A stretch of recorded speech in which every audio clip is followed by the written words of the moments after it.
Phase 4 of the MCU has officially come to a close, and with the new Ant-Man movie about to kick off Phase 5, I wanted to take a second to reflect on what we just went through. Because I don't know if it's just me, but a lot of the new Marvel stuff just isn't hitting the same anymore. That's all you got? What gives me the right to say this? I've been a fan of Marvel for longer than you've been alive. That's right, I've been a superhero junkie since day one. I came straight out of the womb like... Mommy! You know when you go to kindergarten and they sit you down and ask, hey, what do you want to be when you grow up? And all the kids say, I want to be an astronaut, I want to be a basketball player, I want to be president of the United States. Hello? You know what I said? I want to be a superhero. And then I hit first grade and reality set in. So I guess I'll have to settle for living in my mom's basement making YouTube videos. Needless to say, I've been sailing on this Marvel ship for a pretty long time. It's hard to find the exact words to describe the difference between the Marvel of then versus now, but it's something like... When you say Phase 3. I go. When you say Phase 4. I go. I want to get to the bottom of this to see if we can figure out what changed. First things first, I of course had to rewatch the entire MCU from the beginning. That is the reason why I haven't made any videos in the last 6 months, and definitely not because I'm so good at procrastinating. I've wanted to make this video for a year and managed to put it off until the literal week Phase 5 starts. No. Only an idiot would do that. But really, there's a lot of Marvel stuff, holy. Hey, if you want though, you can subscribe for a guaranteed 2 videos a year. That sounds like a great deal to me. Anyways, I rate a lot of the older MCU installments pretty highly, but my Phase 4 ratings are a lot more varied. Let me just go ahead and quickly drop some ratings for the content that came out in Phase 4.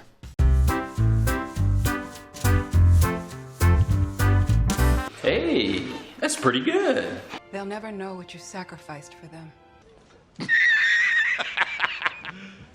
You serious? It's the biggest piece of dog shit that I have ever heard of.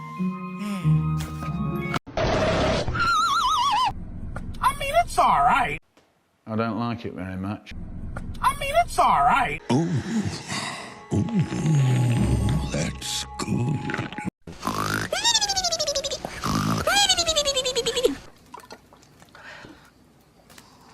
Woo! Yeah, baby! That's what I've been waiting for. That's what it's all about. Hey, that's pretty good. It's the biggest piece of dog shit. I'm gonna skip that one. I mean, It's the biggest piece of dog shit. Any sort of personal growth, right? Yeah, the ends of switching identity.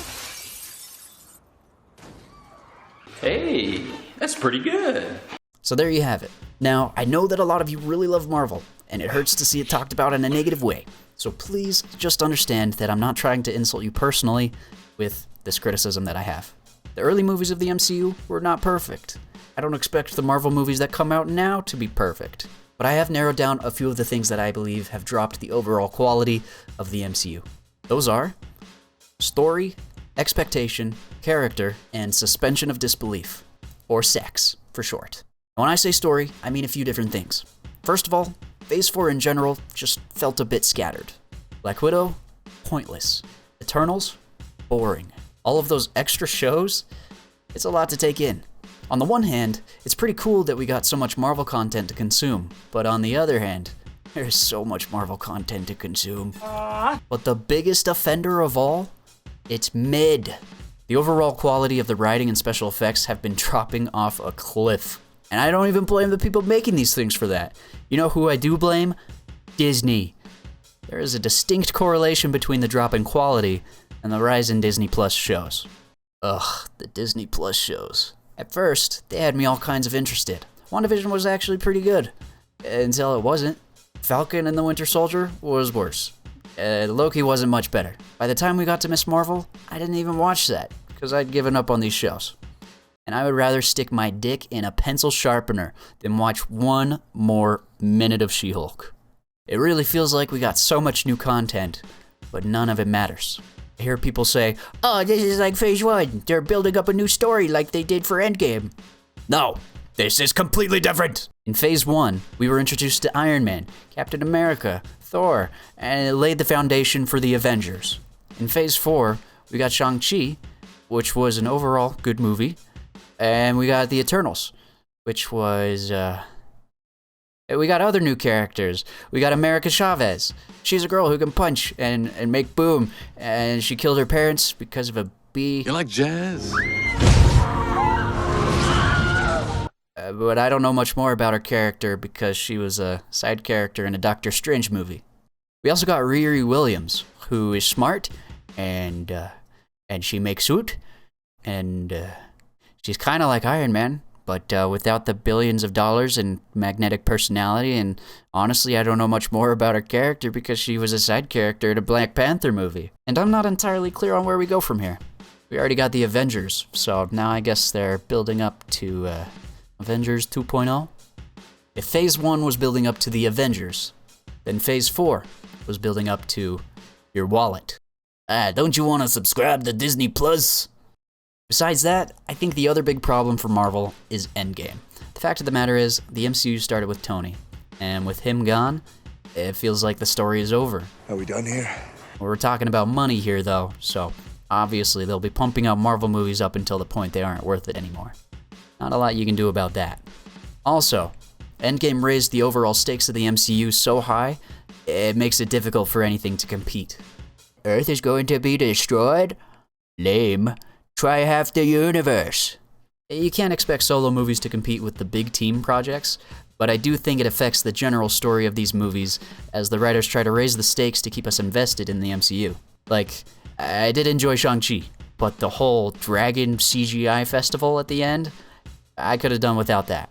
Why not just make a heartfelt martial arts movie with emotional stakes between a father and son? That's good enough for me. Not everything has to be the end of the world. I think we'll leave it at that and move on to the next point. Expectation. The best part of detective movies is trying to figure out the mystery before the characters can, so you can go, I am so incredibly smart. Because we're smart. Part of the fun of the MCU is theory crafting what may happen, but I think sometimes it goes overboard. Hey, Doctor Strange 2 is gonna be like a horror movie. Thor's a badass character and Gore's the God Butcher. This is gonna be epic. Dude, Mephisto's gonna be in WandaVision. They're bringing back Quicksilver. Now, I'd say half of it is on them for building expectations up in movie trailers and in the stories themselves, but the rest of it, that's on us. It's like asking Santa for one of those super cool electric things that you really, really, really want, and then expecting to get it on Christmas, but you should know, you're going to get a nice pair of socks and unlimited love and affection. I wish Tom Brady would kiss me like his son. I'm a little uncomfortable with that. I don't want love, I want an electric car. Moral of the story is, try to manage your expectations, so the disappointment won't hurt as bad. Let's talk about character. It used to be that each Marvel character was unique. Some were more serious and some were funnier. But at some point, everyone started being dipped into that Marvel formula. And now everyone is quirky and funny. Sometimes, it's okay to be serious.